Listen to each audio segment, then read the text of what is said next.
Guys, ito na nga, dahil sa medyo nabulaga ako sa pagbubukas ng pagbukas ko ng engine bay ng si Blackie natin. Napansin ko na mayroong unusual sound. Pero hindi ko rin sure kung ano yung tunog na yun Pero may parang pakiramdam ako na may parang mali yung lagotok doon sa loob ng engine site. So ngayon papunta tayo sa Port Baguio para ipa-check itong si Blackie. Kung titingnan nyo guys, itong yung tinakbo ng sasakyan natin 3,188 kilometers pa lang. So kakagaling lang natin ng Port Baguio last week para sa 2,000 kilometer check up. Yun ang tinatawag nila na para kampante ka lang na walang problema, i-check lang nila yung sasakyan ninyo.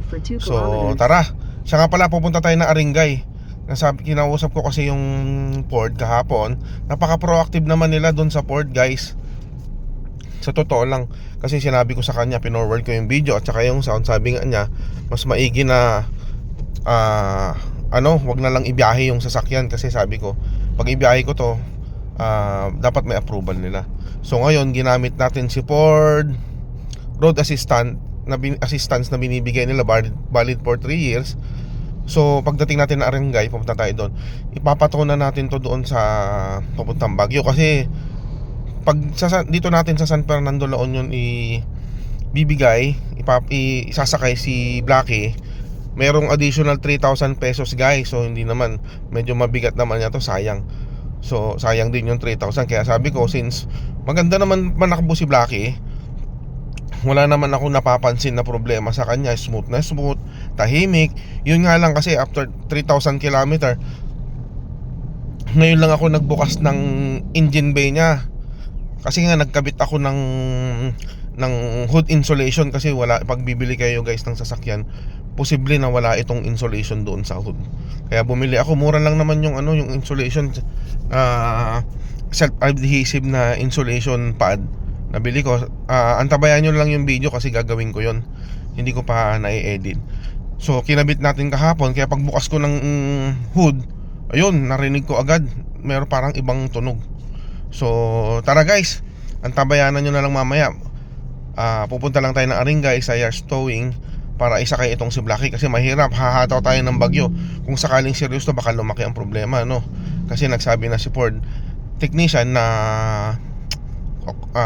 ipatow na lang yung sasakyan. Kasi mahirap yun, tunog na yun, hindi niya rin makonfirm kung saan galing. So ipapakita natin ito sa kanila para mapakampante na kung normal nga yun o may problema. So mamaya ulit guys. Ito na guys, dumating na tayo sa Yars Towing. Ipapakarga na natin si Ranger doon sa truck bed nila. Kasi hindi daw pwedeng iakyat itong Ranger. Mas sigurado kung ikakarga na lang natin dito sa towing guys. Hinahanda na lang nila para isasakay na tong si Ranger doon sa loob.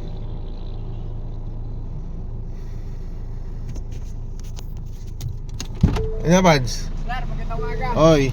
Ano po sira?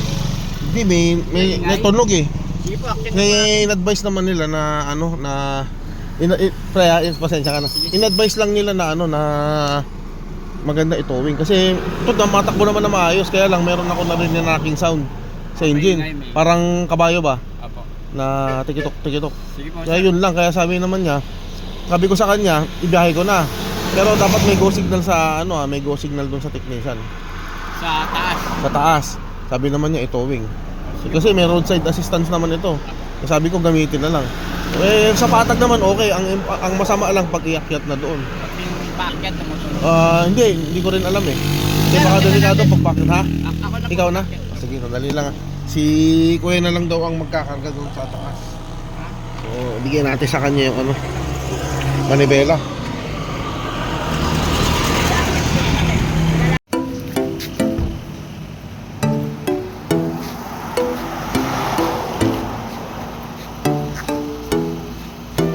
Kaya ito na guys, sinasakay na si Blackie sa tow truck. Sa nga pala, salamat sa Yars Towing. Available nga pala matatagpuan nga pala si Yars Towing dito sa Aringay, La Union. Ayan. Maya-maya lang saglit ay pagka-akyat nyan dyan sa truck bed, isi-secure na ni bossing yan para mas safe si Blackie. Packet lang bag yun kasi medyo tingin nila delikado, kaya baka mamaya maging gilingan na mais yung makina doon, bumigay. Anytime wala pa namang diagnosis yan, malalaman natin mamaya yan kasi ito na yung unang araw na iiwan natin si Blackie sa ano papunta ng kasa sa Fort Bank. Saka pala sasakay din ako dito kay sa tow truck para si Blackie doon sa Fort Bank.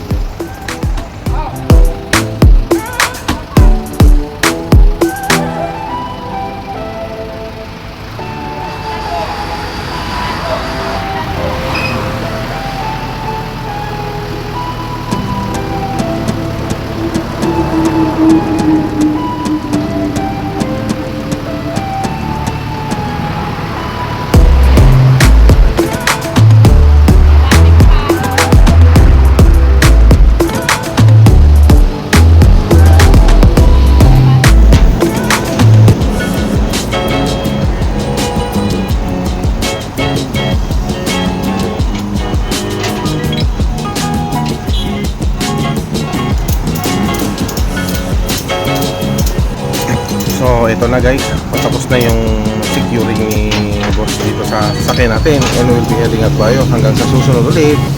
Babos!